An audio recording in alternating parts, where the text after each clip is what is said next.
महामंडलेश्वर स्वामी सुमित्रानंद सरस्वती गोवर्धनपुरी यहाँ मौजूद है।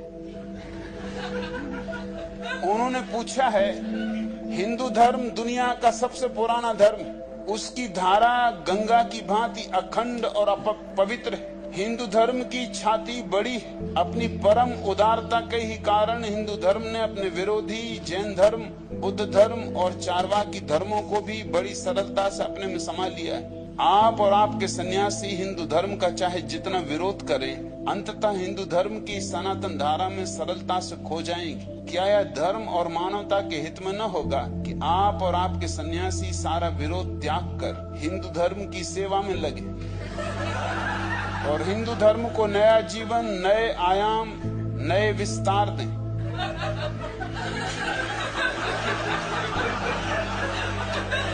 इन महामंडलेश्वर की बुद्धि पर थोड़ा विचार करो। पहली तो बात, कहते हैं हिंदू धर्म दुनिया का सबसे पुराना धर्म। इसमें क्या गौरव? मूढ़ता दुनिया में बहुत पुरानी, अज्ञान बहुत पुराना, हिंदू धर्म से भी पुराना, पाप बहुत पुराना, लोगों की नींद बहुत पुरानी। पुराने होने से किसी चीज की कोई महत्ता होती?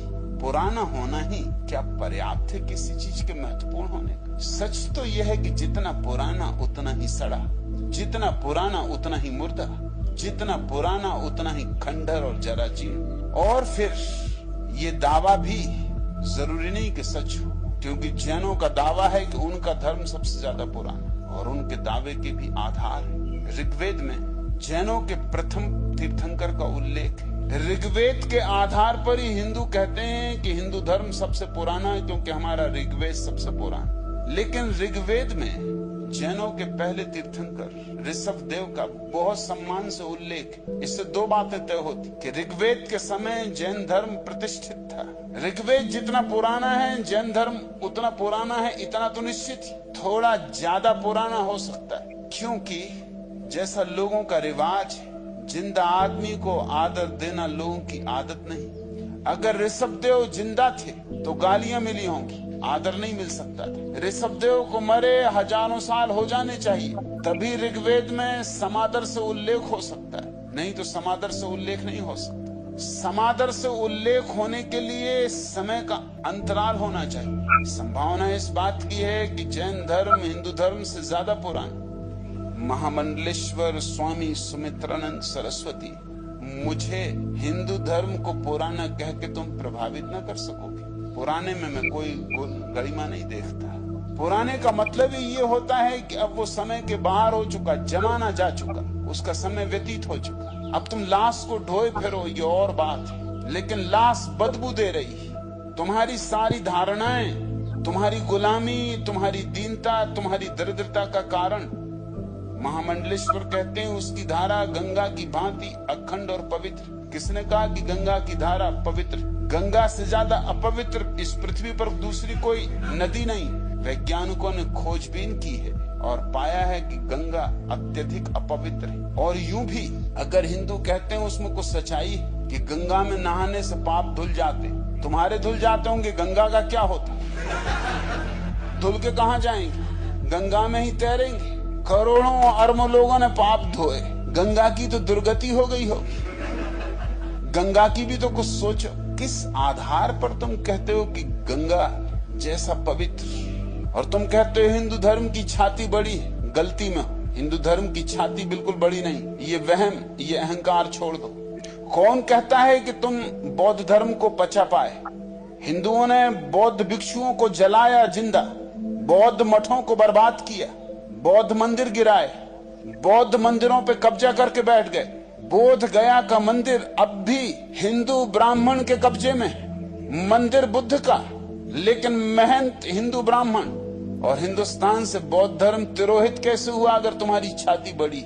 ये बुद्ध ने जो विरवाह रोपा था इस देश में, क्रांति का अद्भुत, ये कैसे तिरोहित हुआ? सारा एशिया बौद्ध हो गया, सिर्फ हिंदुस्तान से बौद्ध समाप्त हो गए, सिर्फ हिंदू बौद्ध धर्म से वंचित रह गए। छाती बड़ी, किसने तुम्हें वहम दे दिया? किसी गलत दर्पण के सामने खड़े हो, दर्पण होते ना जिसमें आदमी की छाती बड़ी दिखाई पड़ती, होती तो नहीं मगर बड़ी दिखाई पड़ती। तुम्हारे शंकराचार्यों ने क्या किया? अगर तुम्हारी छाती बड़ी थी तो बुद्ध को स्वीकार क्यों नहीं किया? बुद्ध का खंडन क्यों? छाती बड़ी नहीं है, लेकिन शंकराचार्य हिंदू धर्म के रक्षक बन के बैठे। तुम्हारी छाती बड़ी है, इस भ्रांति को छोड़ दो। बुद्ध के संबंध में तुम्हारे पुराणों में जो कथाएं हैं वो कहती हैं कि छाती बड़ी नहीं। तुम्हारी कथाएं कहती हैं कि जब परमात्मा ने स्वर्ग और नर्क बनाए तो दुनिया में कोई पाप ही नहीं करता था, इसलिए नर्क खाली ही पड़ा था। अंततः नर्क के शैतान ने और उसके शिष्यों ने जो वहां खाली हाथ बैठे थे, कोई न आए न कोई जाए, रोज बेचारे आग जलाते होंगे, कढ़ाई चढ़ाते होंगे और सांझ उतार लेते होंगे। आखिर थक गए, ये भी क्या दुकान के ग्राहक है ही नहीं। उन्होंने परमात्मा से प्रार्थना की तो परमात्मा ने कहा फिक्र न करो, अब जब नर्क बनाया है तो नर्क में लोगों को भेजने का उपाय भी मैं करूंगा। मैं बुद्ध के रूप में अवतरित होऊंगा और उसके बाद फिर कोई अड़चन न रहेगी नर्क। मैं बुद्ध के रूप में प्रकट होकर लोगों को भ्रष्ट करूंगा, उनको पाप सिखाऊंगा, उनको नरक की तरफ भेजूंगा। ये कहानी बड़ी छाती वाले लोगों ने गढ़ी, ये पुराण बड़ी छाती वाले लोगों ने लिखा। बुद्ध के बाद नरक में भीड़ है, कतारें लगी। आज मरोगे तो आज ही प्रवेश न पा सकोगे, ख्याल रखना। कई सदियों तक तुम्हें खड़ा रहना पड़ेगा कतार। तब से स्वर्ग में भीड़ भाड़ ही नहीं, सन्नाटा है। ये तुमने बुद्ध के नाम सम्मान दिया और तुमने छाती बड़ी होने की बात कही, लेकिन तुम्हारा कोई शास्त्र महावीर का उल्लेख भी नहीं करता। महावीर जैसा अद्भुत व्यक्ति पैदा हो और हिंदू शास्त्रों में उल्लेख भी नहीं। इस तरह की उपेक्षा और छाती तुम्हारी बड़ी है, ये भ्रांति छोड़ो। तुम्हारी छाती बड़ी इत्यादि कुछ भी नहीं। किसी धर्म की छाती बड़ी नहीं होती, हो नहीं सकती, क्योंकि धर्म सीमा बनाता है और धर्म पक्षपात से भरता है। उन्हीं पक्षपातों से तुम भी भरे हुए हो। तुम कह रहे हो अपनी परम उदारता के कारण ही हिंदू धर्म ने अपने विरोधी जैन धर्म, बुद्ध धर्म और चारवाकी धर्मों को भी बड़ी सरलता से अपने में समा लिया। जरा भी नहीं समाया। जैन धर्म आज भी अलग धर्म है, बुद्ध धर्म आज भी अलग धर्म है। तुम क्या खाक बुद्धों को और जैनों को अपनी छाती में समाओगे? तुम अपनों को नहीं समा पा रहे, तुम्हारे शूद्र तुम्हारे भीतर नहीं समा पा रहे, तुम किसी और को क्या समाओगे? और तुम कहते हो आप और आपके सन्यासी हिंदू धर्म का चाहे जितना विरोध करें। मुझे कोई हिंदू धर्म का विरोध करने में रस ही नहीं। मैं तो समस्त धर्मों का विरोध कर रहा हूँ, उसमें हिंदू धर्म भी आ जाता है प्रसंगवशात। लेकिन मैं तो उन सारी धारणाओं का विरोध कर रहा हूँ जिनके आधार पर पुराने धर्म निर्मित रहे। वो धारणाएं हिंदुओं की भी हैं, बौद्धों की भी हैं, जैनों की भी हैं, ईसाइयों की भी हैं, पारसियों की भी हैं, मुसलमानों की भी। मैं तो मूल आधार शिलाओं पर चोट कर रहा हूँ। कोई हिंदू धर्म से मुझे लेना देना नहीं, इतना महत्वपूर्ण मैं उसे मानता भी नहीं। और ये चोट जारी रहेगी। और तुम कहते हो अंततः हिंदू धर्म की सनातन धारा में आपके सन्यासी भी सरलता से खो जाएंगे। ये भ्रांति छोड़ दो। मेरे सन्यासी किसी धर्म को ही नहीं मानते। मेरे सन्यासी ना तो नास्तिक हैं, ना आस्तिक, न हिंदू हैं, न मुसलमान, न ईसाई। मेरे सन्यासी तो एक नई तरह की धार्मिकता की शुरुआत है, धर्म की शुरुआत नहीं, एक नई तरह की धार्मिकता की शुरुआत है। धार्मिकता बड़ी और बात है। जिनको तुम धार्मिक व्यक्ति मानते हो वो तो धार्मिक होते ही नहीं। हिंदू जो है वो क्या खाक धार्मिक होगा? वो तो विचारधारा से बंधा है, और विचारधारा तो मन का हिस्सा होती। मुसलमान भी विचार से बंधा है और जैन भी विचार से बंधा है। विचारों के कारण ही तो ये भेद। मैं निर्विचार सिखा रहा हूँ, अमनी दशा में उतरना। उस दशा में कहाँ कौन हिंदू, कहाँ कौन मुसलमान, कौन ईसाई। उस अवस्था में तो सिर्फ एक सुगंध रह जाती परमात्मा की। मेरे सन्यासियों को तुम न पचा सकोगे, मेरे सन्यासियों को पचाने का कोई उपाय ही नहीं। और तुम कहते हो कि क्या यह धर्म और मानवता के हित में न होगा कि आप और आपके सन्यासी सारा विरोध त्याग कर हिंदू धर्म की सेवा में लगे और हिंदू धर्म को नया जीवन, नए आयाम, नए विस्तार दें। यह धर्म के हित में है जो मैं कर रहा हूँ। धर्मों का विरोध धर्म के हित में, क्योंकि धार्मिकता धर्म की आत्मा है और धर्म के नाम से जो चलता है वो तो केवल देह मात्र।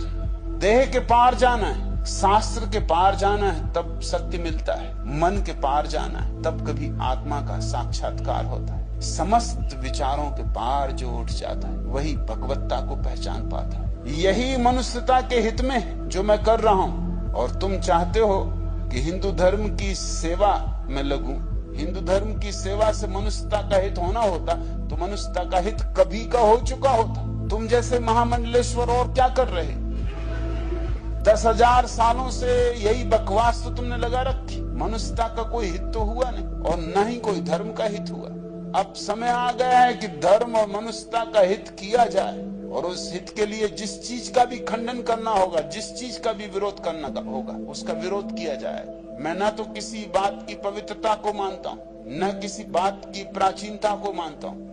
मेरे अनुभव से, मेरे सत्य से जो चीज मेल खाती जरूर मैं उसका समर्थन करता हूँ। जैसे ऐतरेय ब्राह्मण का मैंने समर्थन किया, मगर इस कारण नहीं कि ये हिंदुओं का ग्रंथ। न मेरे विरोध में कोई हिंदुओं से संबंध है, न मेरे समर्थन। सत्य का समर्थन है, वो कहीं भी हो। मेरी छाती बड़ी है, तुम्हारी छाती बड़ी नहीं।